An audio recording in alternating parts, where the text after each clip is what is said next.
Welcome to the Ghostly Chronicles, the Lighthouse Beneath the Waves.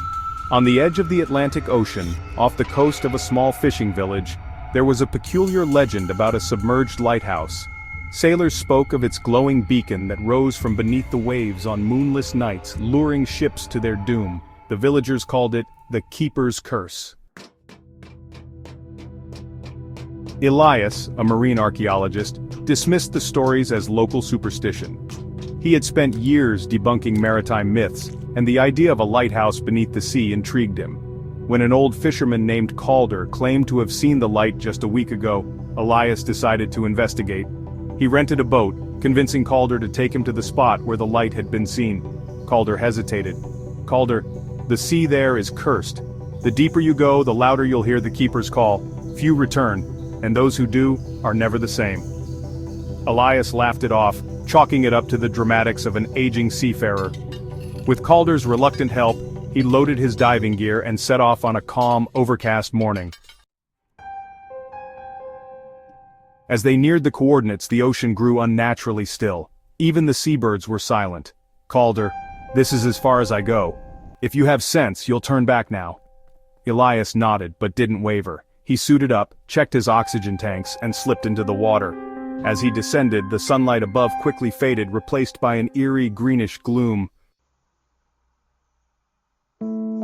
About 60 feet down he saw it, the faint outline of a lighthouse impossibly intact, its beacon casting a dim, pulsing glow.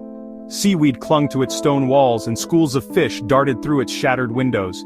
He swam closer, his heart racing with excitement. The structure seemed ancient, far older than any lighthouse he'd studied.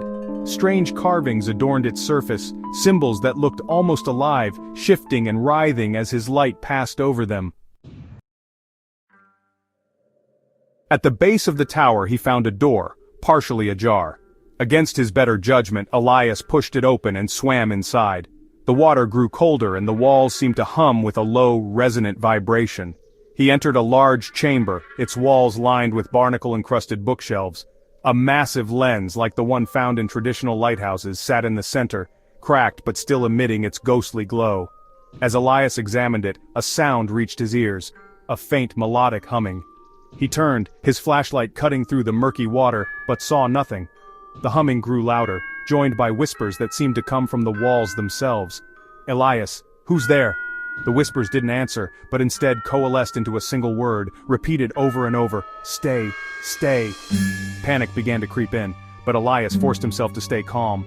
He turned to leave, but the door he had entered through was gone, replaced by a solid wall of stone. The humming grew louder, vibrating through his body. He felt a sudden sharp pain in his head and clutched his temples. When he opened his eyes, the water around him was gone.